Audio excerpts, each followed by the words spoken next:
jasa palsu, presiden palsu, akhirnya melahirkan presiden yang penuh dengan tipu-tipu.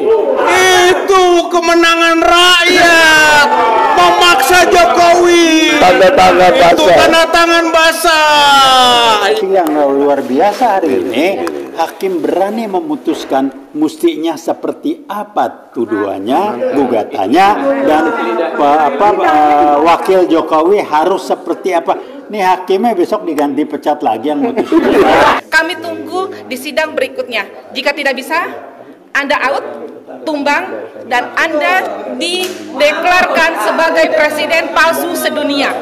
Tadi saya sampaikan di hadapan hakim bahwa jihad yang paling utama itu adalah menyatakan kebenaran di hadapan penguasa. Kita berterima kasih hakim pengganti ini telah melakukan breast finding meskipun harus didorong-dorong seperti orang melahirkan gitu ya. Secara pribadi saudara Joko Widodo yang kini menjabat presiden. Nah itu, maka implikasi hukumnya utang luar negeri kita yang 9.000 triliun Jokowi sendiri bayar sama konglomerat yang dukung dia.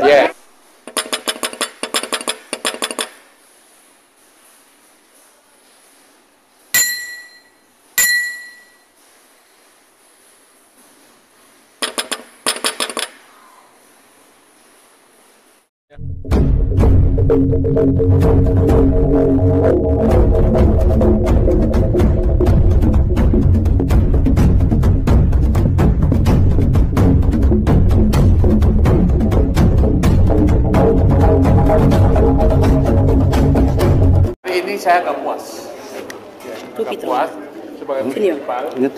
Cuma menjadi pertanyaan saya melihat dari trik ya tadi itu kita mau dikelabui. Ya kan?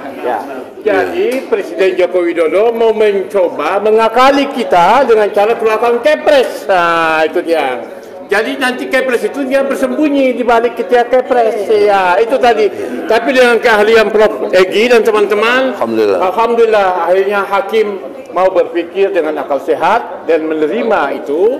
Bahkan juga membuka ruang untuk merevisi dari jabatan presiden menjadi pribadi Joko Widodo. Ya kan? Jadi sekali lagi ini kan sayang sekali. Tadi pagi Bung Rijal Fadila menulis tentang jasa palsu sama dengan presiden palsu, ya kan? Nah mudah-mudahan ya kan pada sidang berikutnya. Ini proses sidangnya terbukti. Sudah terbukti bahwa jasa palsu sama dengan presiden palsu. Presiden palsu tidak boleh bersembunyi di bawah ketiak kepres. Kalau mau jahat aja, ya kan gitu ya. Kepres pun di bawah undang-undang. Kepres di bawah undang-undang, dia bisa mengakali seolah-olah kepres lebih tinggi dari undang-undang. Ada dua undang-undang HIR sama HIR dan itu dia. Jadi menurut saya sebagai prinsipal mengajak kepada kita semua rakyat Indonesia, inilah konsekuensi jasa palsu, presiden palsu, akhirnya melahirkan presiden yang penuh dengan tipu-tipu. Sekian. Ini kemenangan rakyat. Yes. Rakyat menang. Satu, berhasil mengganti majelis. Nah, ini bukan perjuangan ringan. Itu jangan lupakan itu. Para penggugat, sejarah semua berjuang. Kita semua yang hadis ini berjuang mewakili rakyat, dan itu sukses. Majelis yang kurang benar, tidak benar diganti. Satu, kemenangan rakyat. Amin. Kemenangan rakyat kedua adalah bahwa Jokowi terpaksa harus nanda tangan. Itu kemenangan rakyat memaksa Jokowi. Tanda tangan basah. Itu tanda tangan basah. Ya. Yang ketiga, kemenangan rakyat di depan kita akan terbukti jasanya palsu. Insyaallah. Dan yang keempat, presidennya palsu. Dari boneka kayu. Assalamualaikum warahmatullahi wabarakatuh. Ya udah agak mendingan mikirin ini. Ini sudah masuk ke bulan keempat. Tapi ada hasil yang luar biasa hari ini. hakim berani memutuskan mestinya seperti apa tuduhannya, gugatannya, dan wakil Jokowi harus seperti apa, nunggu memasuki bulan keempat. Jadi strategi ngulur-ngulur waktu habis napas juga, karena pengacara kita nggak mau main-main terus mundur. Tolong dipikir, nih hakimnya besok diganti pecat lagi yang mutus. Bakal dimarahin karena kesian hakim majelis yang pertama kenapa mundur, karena ngusir Jokowi perwakilannya nggak benar, dia mabok, yang ini ntar dimaki-maki lagi nih, atas saya ini maki-maki lagi, segmen nelfon itu siapa yang mutusin begitu. Jadi tolong doakan hakim yang walaupun menunggu 4 bulan untuk membuktikan, sekedar ngasih lihat ijazah gua susah amat sih. Tapi kalau memang ada ya susahnya apa? Tapi tolong paham, kalau bukan berbohong ya bukan dia kan? Karena bawaan bawinya memang berbohong. Ini menarik, nggak sepele. Kalau sampai ketahuan dan harus membuktikan dia berbohong, 2, dokter andasnya ijazahnya apa, insinyurnya ijazahnya apa, nggak usah ngomong yang SMA lah. Terus lagi daftar ke KPU sebagai capres, ijazahnya apa? Jadi KPU-nya kena juga. Karena anaknya sekarang pun sudah daftar nggak benar, diterima oleh KPU. Jadi mari kita rame-rame, walaupun 4 bulan bersyukur. Terima kasih buat tim pengacara, khususnya rekan saya Prof. Egy ini, lanjut dan Anda diminta adil terus. Terima kasih. Wassalamualaikum warahmatullahi wabarakatuh. Semangat untuk semua rakyat Indonesia, terutama untuk emak-emak yang hadir tetap konsisten dan selalu istiqomah ada di perjuangan ini. Di Jokowi palsu atau ijazah palsu tetap sama. Yang jelas kita bangga dengan lawyer yang para advokat yang ada di samping saya. Beliau berhasil menerobos masuk sampai ke titik keberhasilan saat ini. Bapak Jokowi, Anda harus menandatangani semuanya dengan tanda tangan basah. Kami tunggu di sidang berikutnya. Jika tidak bisa, Anda out, tumbang, dan Anda dideklarkan sebagai presiden palsu sedunia. Oke. Itu saja. Terima kasih untuk semuanya. Saudara-saudaraku sebangsa dan setanah air, pertama-tama mari kita menundukkan kepala, kita mengucapkan innalillahi wa inna ilaihi raji'un. Telah berpulang ke rahmatullah salah satu bapak bangsa, ekonom ya, seorang legendaris, seorang begawan ekonomi yang hati dan jiwanya diperuntukkan untuk Indonesia tercinta, hingga akhir hayat masih tetap garang menselepet atau apa? Menselepet ya orang-orang yang di dalam pemerintahan itu sudah melanggar daripada sumpah dan janjinya sebagai pejabat negara. Oleh karena itu, sebelum saya ngomong, mari kita sama-sama membacakan Al-Fatihah. A'udzubillahi minasyaitonirrajim. Bismillahirrahmanirrahim.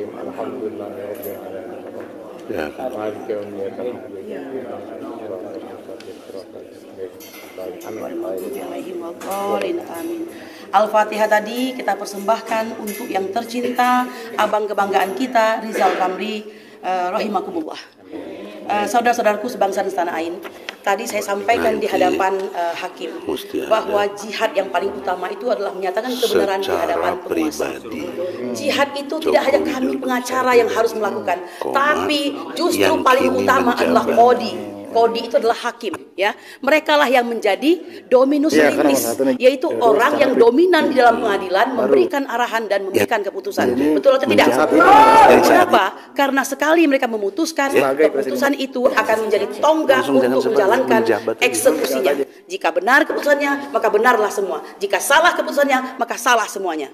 Nah, oleh karena itu, sebagai tim hukum dan para penggugat yang sudah menyiapkan dengan sedemikian rupa, ya, bukan asal menggugat orang, bukan asal untuk memfitnah orang, maka kami pasti insya Allah mempunyai bukti-bukti, fakta-fakta yang benar. Ya, nah, saudara-saudaraku sebangsa dan setanah air, tadi kami juga menyampaikan bahwa adalah sebuah keharusan untuk memajukan apa yang dimaksud dengan kebenaran. hukum itu sendiri adalah obat. Sebenarnya kita meminta seorang Joko Widodo itu bisa bertindak sebagai apa? Orang yang memberi contoh baik, ya kan? Apapun juga suri teladan, apalagi kalau sudah digugat, berarti ada warga negara yang tidak puas. Permasalahannya sekarang bukan soal tidak puas, lebih kepada pidana, di mana pemalsuan itu mencakup dua norma, yaitu penipuan dan ketertiban masyarakat. Ya kan? Nah, oleh karena itu tidak bisa main-main lagi. Kita berterima kasih hakim pengganti ini telah melakukan breast finding, meskipun harus didorong-dorong seperti orang melahirkan gitu ya. Pembukaan 1, pembukaan 2 begitu kan. Pada akhirnya beliau ingat bahwa tetap dia katakan oleh Imam Baihaqi bahwa kita ini bukan mayat hidup. Siapa mayat hidup itu? Mayat hidup itu adalah orang yang tidak mengingkari kemungkaran. Jadi mereka mengiyakan, tidak dengan hatinya, tidak dengan kata-katanya, tidak dengan tangannya. Nah, ini masih ada iman di hatinya, alhamdulillah. Sehingga kita masih bisa berjalan ke arah kebenaran, betul? Nah, karena hukum itu adalah obat, kami patuh, kami akan melakukan perubahan seperlunya, ya. Maka yang 9 tadi tidak boleh batal dong, orang ujungnya memang semua ke sana semua kok, ya kan? Tergugat. Ya, 9 tergugat dan 1 turut tergugat, ya. Hanya kita meminta yang 1 ini nama presidennya itu kita hilangkan, bahwa dia adalah Joko Widodo. Padahal dia presiden juga. Memang ini blunder kesana kemari. Maka bener lah kita itu sebenarnya. Jokowi yang presiden, presiden yang Jokowi, kan begitu. Udah saya bilang gitu. Mari kita Bismillah, tetap bersemangat, tetap kawal, kita berdoa. Semoga kita ke depan mendapat pemimpin yang lebih baik. Ingat, pemilu itu bukan commercial break. Pemilu itu adalah radical break, kata si Rocky Gerung ya. Jadi radical break, tidak cocok, tidak sesuai, ganti, kan begitu. Ganti dengan yang baik. Allahu Akbar. Closing. Pembicaraan lagi. Closing. Langsung teknis, saudara-saudara. Lihatlah di sini halaman kedua bahwa kita TPUA, tim pembela ulama dan aktivis. Aktivisnya tadi Rijal Fadila, saudara Taufik, Muslim Arbi, Bambang Tri, terus satu lagi Hatta Taliwang. Melawan Jokowi. Lawyernya kami. Nah, di sini yang mau diganti nih, kami di sini Presiden RI Jokowi.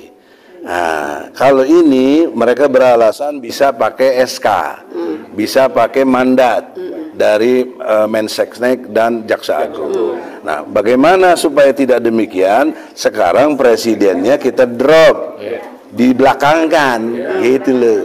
Secara pribadi Saudara Joko Widodo yang kini menjabat presiden. Nah, itu jadi si pemberi kuasa Jokowi harus memberi kuasa tanda tangan basah kepada yang diwakilinya dari Jaksa Agung tadi. Nah, jadi nggak bisa lagi dia atas nama SK, nggak bisa. Karena ini ada di, jangankan di HIR yang udah lama, di Undang-Undang Pokok Perdata 1793. Pajak 1793. Nah, poinnya? Pasal 1793. Apa poinnya? Oh, poinnya bahwa seseorang yang memberikan kuasa kepada pihak lainnya itu harus dalam bentuk surat kuasa yang asli tetap tangan. Sama aja sama HIR.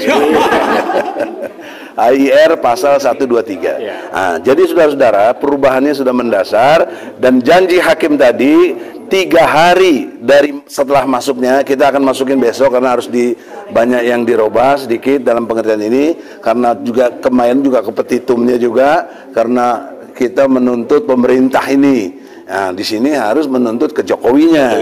Nah, di sini ada Mahkamah, ada Menteri Keuangan. Kenapa? Karena Jokowi mengatasnamakan dirinya sebagai presiden. Jadi dia telah menyalahgunakan wewenang luar biasa.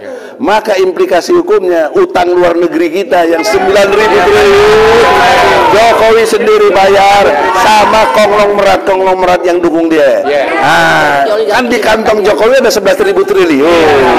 Bayarlah 9.000 triliun itu. Masih ada 2.000. Ya, masih kaya juga kok. Tapi bayar itu utang negara. Kalau utang BUMN tambah utang swasta 20.000 triliun. Nah, dibebankan lagi kepada Jokowi, ya bangkrutlah Jokowi itu, insyaallah.